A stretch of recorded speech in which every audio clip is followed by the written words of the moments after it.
पंजाब के रोपड़ जिले में कीरतपुर साहिब इलाका, जहां पर एक टोल प्लाजा के पास में एक चाय की दुकान थी, जहां पर लोग रुककर चाय नाश्ता वगैरह किया करते।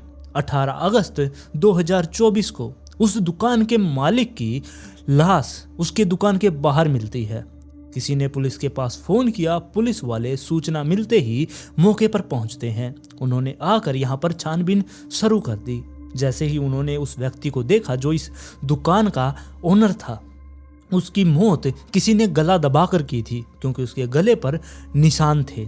अब पुलिस वालों को यह समझना था कि इसकी मौत किसने की है और क्यों की है, जिसकी वजह से अब उन्होंने यहाँ पर तहकीकात शुरू की। उन्होंने इसके सामान को खंगालना शुरू किया, यानी कि इसकी जेब वगैरह में कुछ मिलता है या नहीं।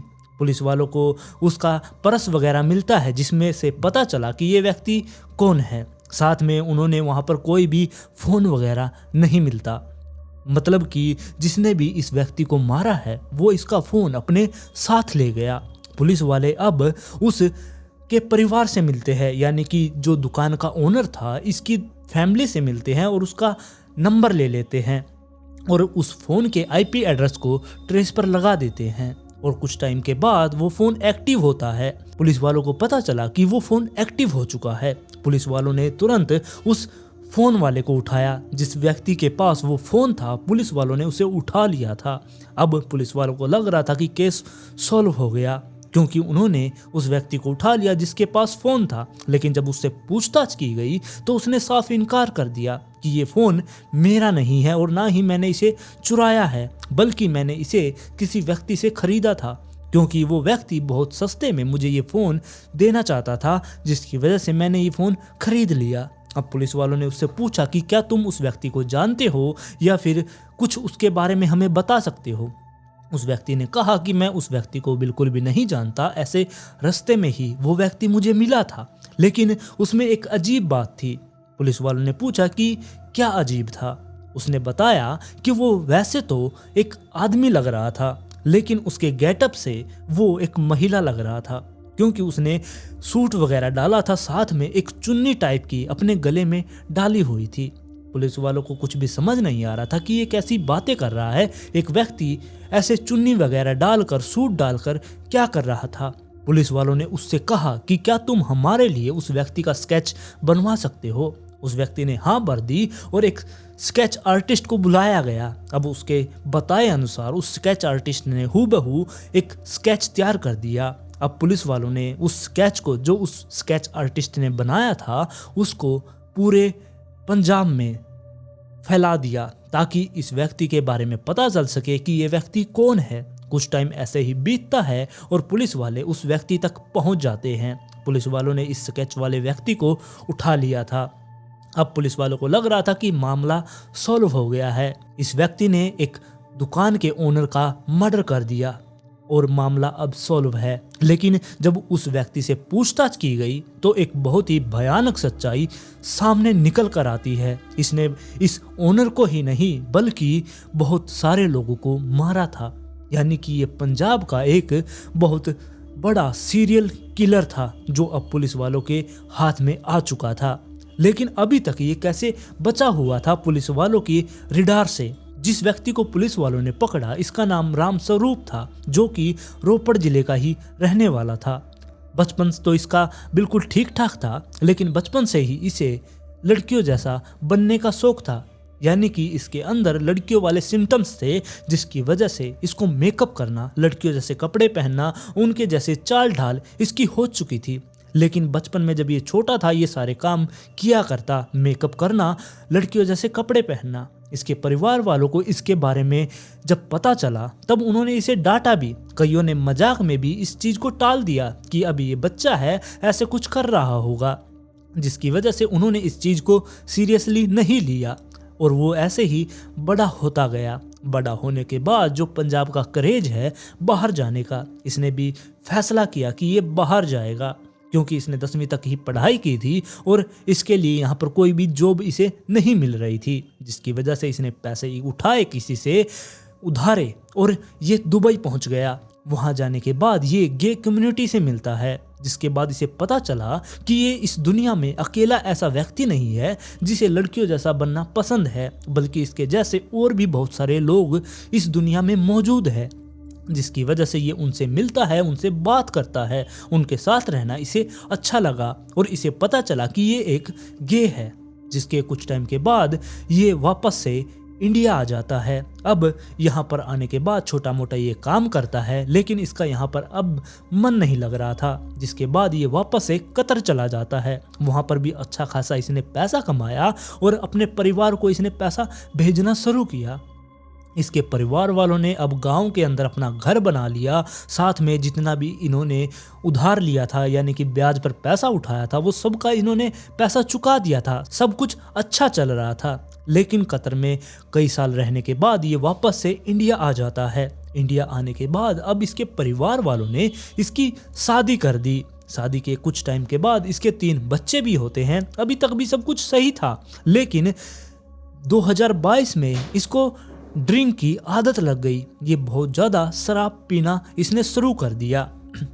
पहले तो सिर्फ ये शराब ही पिया करता, लेकिन साथ में इसने लोगों से लड़ाई झगड़ा भी शुरू कर दिया था और इसके हर ही दिन लोग शिकायत लेकर घर पर आने लगे थे, जिसकी वजह से इसके बीवी बच्चे, इसके पिता और माँ ये सारे के सारे तंग रहने लगे थे। इसके पिता ने काफ़ी बार इसको समझाया कि तुम हर रोज़ शराब मत पिया करो, तुम्हारी वजह से हमें बहुत ज़्यादा परेशानी होती है, लेकिन हर बार ही ये माफ़ी मांग लेता और इसके पिता इसको छोड़ दिया करते। लेकिन ऐसा कब तक चलने वाला था? एक टाइम ऐसा भी आया जब इसके पिता ने इसको बेदखल करने के बारे में सोच लिया था, लेकिन फिर उसने इससे माफ़ी मांगी, यानी कि रामस्वरूप ने अपने पिता से माफ़ी मांगी कि मुझे माफ़ कर दो, मैं आगे से ऐसा नहीं करूँगा।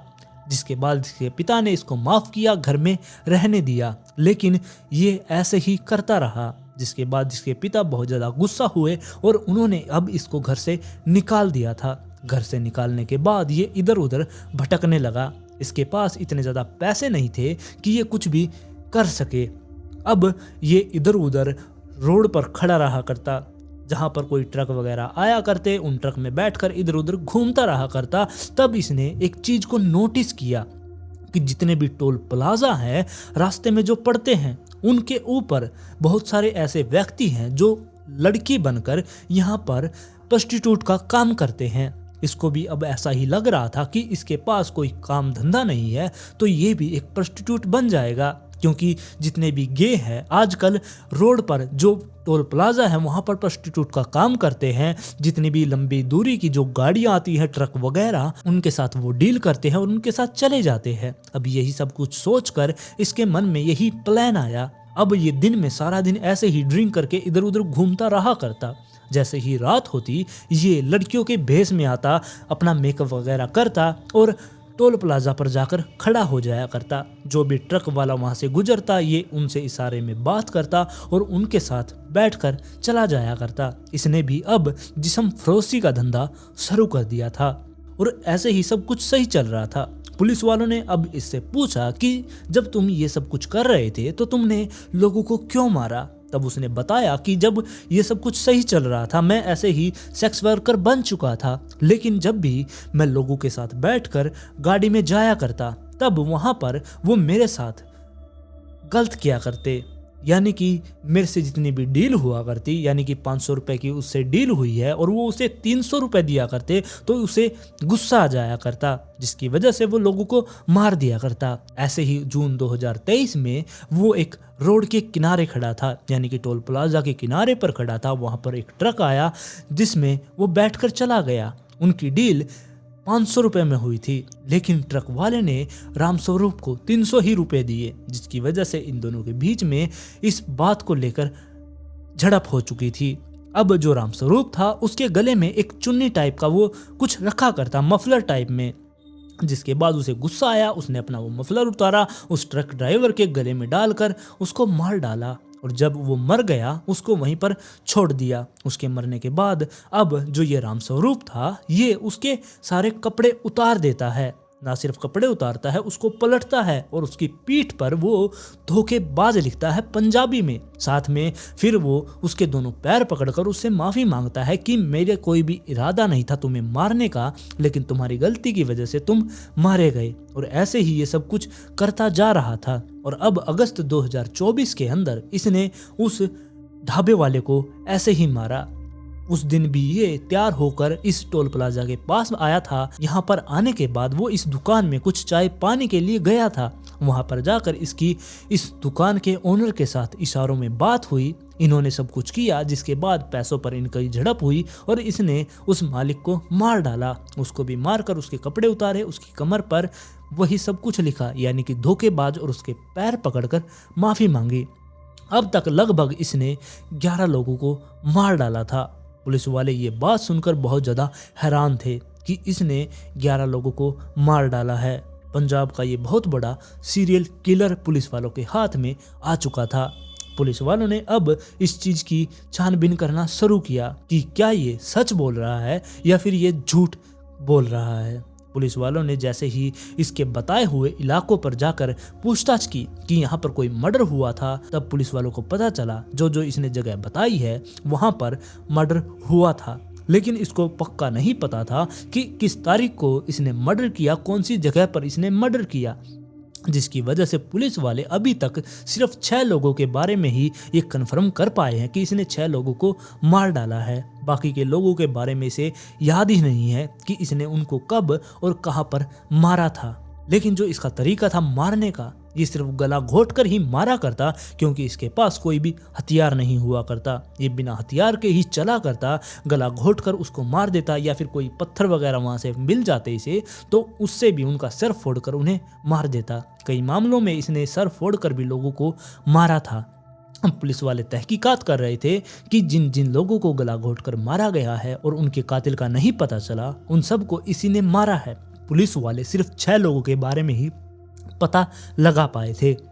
बाकी के बारे में जब इससे पूछा गया तब इसने कहा कि मैं जब भी ये सब कुछ काम किया करता, यानी कि प्रोस्टिट्यूट का काम करने के लिए रात को बाहर निकला करता, उस टाइम पर मैं बहुत ज़्यादा नशे में हुआ करता। मुझे याद ही नहीं हुआ करता कि मेरे साथ क्या हो रहा है और मैं लोगों के साथ क्या कर रहा हूँ। मैंने नशे में ही उन सब लोगों को मारा है। लेकिन यहाँ पर पुलिस वालों को एक बात खटक रही थी कि अगर इसने सब लोगों को ऐसे नशे में ही मारा है तो फिर इसने वो बातें कैसे दोहरा दी, यानी कि हर एक लाश पर इसने पीठ पर धोखेबाज लिखा और उनके पैरों को पकड़कर माफ़ी मांगी। अगर ये सब कुछ नशे में कर रहा होता तो ये उनसे कैसे माफ़ी मांगता या उनकी पीठ पर कैसे धोखेबाज लिखता, यानी कि इसको ये चीज़ें कैसे याद रहा करती। बाकी तो इसको कुछ भी याद नहीं है। पुलिस वाले अभी भी तहकीकात कर रहे हैं कि इसने सिर्फ 11 लोगों को ही मारा है या फिर गिनती इससे ज़्यादा हो सकती है।